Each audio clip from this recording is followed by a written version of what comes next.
Hi, I'm Pat. And I'm Vanessa. We're an interabled couple. We'd like to take you on a tour of our house that we built several years ago. All right, so here we go. Here's our house. This is what it looks like. And living in New Hampshire, occasionally we have snow. Everything you see on the left is an add on. All the stuff on the far right is an original ranch house that belonged to my parents. And this here, you took down the old part in 2006, right? Yeah, in 2006, there was an in law apartment on the back. My grandparents had passed, so I decided that I was going to blow that up and make it larger. So, this is a shot of the back of my mom's ranch house, and that's where the new place was going to attach. This is inside with Jim, and we're standing in what was going to be the kitchen. So, we're looking at where the rough plumbing was going to be put in.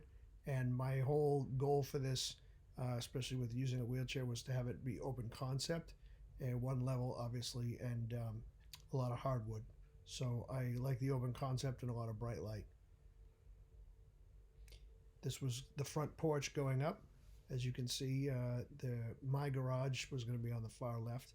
More about that in a little bit. And this was before I met you. So we met in what, 2008? 2008. 2008, started dating in 2010. So this addition was done in 2006, right? Correct. Yeah, Yep. okay. That's the front of the house. Yeah, and for a while, Done. the my head contractor Bill, who's a good friend, he put some planks down so I could get up to the front, and there was a ramp off to the left that wasn't complete yet. So for me to get in, he ramped it. This is looking down at the great room. So this is would be looking in the kitchen down towards the garage, towards the end of the house, with the French doors there on the right. So again, open concept. Although you'll see that that's where the breakfast bar went in and stuff like that. That's looking out the back towards the backyard. Yeah, and just awesome light throughout the day. In the afternoon, the sun's coming in from these French doors, and Right, that's it's, facing west. it's pretty awesome. So one of the things that I did was I had the contractor lower the light switches about 6 inches from regular height, so it was easier for me, and also push button switches. The other thing that I wanted to do, which I highly recommend to anybody that uses a chair, is pocket doors. They're sliding, and 95% of the time they're open anyway, but they slide open and shut so that you don't have to worry about the door being in the way. This is the kitchen. Yep. And I bought an oven that opens sideways instead of up and down, which is kind of cool because that way I won't get destroyed. And the dishwasher was just it was a drawer. And you can see right in the middle of this photo that's under the kitchen sink. And I had them cut in diagonally so you could drive the wheelchair in right under. Also have different height levels. The cooktop is right there in the middle and the stove over on the right, but it's lowered so that I could also get in underneath. Same thing with the microwave. So the microwave, the sink, and the cooktop became lower so that I could get to it easily. They do make countertops that adjust height, but that's big money. All right, so now moving on to the bathroom. Here's a little floor plan of the size of our bathroom, and you moved the toilet though, right? Yeah, the original toilet was gonna face the door, but I turned it because I thought looking out the window while doing e-business would be good. Mm-hmm. But the bathroom has a big circle, so there's a turning radius on the plans there that you can see. That also, I believe it's 5 foot turning radius, plenty big enough for a power chair. And I was also planning ahead. So when I did this in 2006, I was using a manual chair, still able to transfer, but I knew since muscular dystrophy is progressive, at some point I would be using a power chair and stuff like that. So I was able to plan ahead. So yeah, this is the bathroom. The roll-in shower actually went in first before they even framed up the doorways because it would not have fit in otherwise. So as you can see, this is after the shower was already in, the walls are already up, and things are being sheetrocked. That's the ceiling lift. I had ceiling track put in as well, and that's the lift that actually lifts me up to the ceiling track. More about that coming here. And this ceiling lift lasted a long time because our newer one is maybe just a few years old. So, I mean, from what, 2006 you started using Yeah, it it was like till. I didn't start using it really till 2010, but Okay. I'd say it lasted at least 7 or 8 years, and that's multiple times a day. So it's demonstrated in a moment. That's the ceiling track. I have one stretch of it in the bathroom, going around to the shower to the toilet, and another stretch in the bedroom. And this is how, as you see this video playing now, this is how I transfer, um, and the person can be moved literally with like one finger or one hand. It's you got a lot of leverage. Mm-hmm. So this is every day of my life, going on to the toilet to take care of business. I do take the lift off and the sling off, obviously, while I'm over there, and then I load back up. And the sling can be easily washed, and we throw it through the dryer too. So this is going into the shower. The caregiver can go ahead and easily put him into the shower. We have a shower bench right there. I just push down on his knees and lower him down. So this is the bedroom here. Anything you want to mention about the closet or? No, just at the closets, I wanted some space.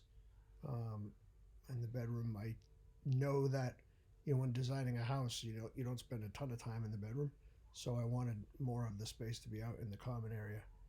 This is just a demonstration here of how the lift works, getting in and out of bed. Yep, it has ceiling track, and it's sort of angled through the room too. Well, this also helps any caregiver not destroy their back, Mm-hmm. because it takes a little bit longer, but it's a lot safer. Yep. So all that was before I met Vanessa, and then we started getting together in 2010, Yep. and then we had our first son in 2014. So before that happened, I knew I needed more room. So it's cheaper to go up instead of out because you don't have to pour concrete. So in 2013, in the fall, we had the roof taken off, which you can see now, and a lot of the house was just exposed. Yeah, this So is we- the big common That's area. the big great room. Yep. So that's looking from what would be the old part of the ranch house, and the left-hand side of this picture is the garage. So we added a room on above the garage, the loft room, which is now my office. It's also a guest bedroom, and then where the contractor is standing, that's open space. So we have basically it's really high, and then the machine on the left there is delivering stuff that's now a hallway. So the two houses are connected upstairs for a ramp, and then on the far right, that became what is now the kids' bedroom. Mm-hmm. But before that, you weren't able to get into your mom's side of the house, the old ranch part. Right, I hadn't been in my mother's house in years because there were no ramps up there. I would have to go up and around and outside, and I just never bothered. So also this connects the houses so the kids can play, and there's a ramp up there too, so that as my mother gets older, it's easier for her to get around. And because this is the second floor, we had to put in a lift. Yeah. And people have asked me what's the difference between a lift and an elevator, and I tell them that it's about $20,000.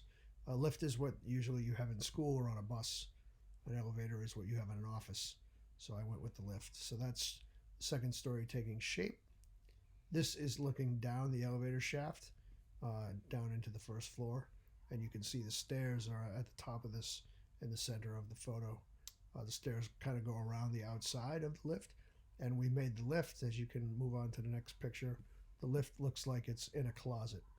Okay, so that left side of the picture that looks like a giant exhaust shaft there, that is the elevator. Mm-hmm. So the side door, which you'll see, also looks like it's a closet. Yep. Right there. So all we do is we go ahead and we press the little call button. We can open the door. So Patrick needs help with that. He needs help with someone opening the door, but then he just rolls right in. Someone shuts the door, and up he goes. He presses the button, and he can go up to the second floor. But you do have to adjust yourself a little bit in the residential lift. Yeah, I have to move just because of the way my body works. But it works great. It's slow. It takes about 30 seconds, and I think it's about 12 feet. But that's okay. Maintenance. What do we do for maintenance? Once a year, they come down and they grease the whole thing up and make sure everything's working. Mm-hmm. And also, if there was ever an emergency, there is a little stick thing that, say, the firemen or whatever, they could stick that into the little lock thing at the top of the door. They can open it up and get in there. So it's not totally sealed up and locked. And then there's a crank thing at the top of the motor, too, so they can hand crank him down if need be. Um, Pinterest, I was checking out different designs on Pinterest. We put in a fake fire. Well, it looks like a fireplace, but it's not. It's a pellet stove, and that thing has thrown off so much heat. And you love to sit in front of it. Yeah, it's a great spot in the house, especially in the winter. Yep. And so the big great room, it throws off tons of heat.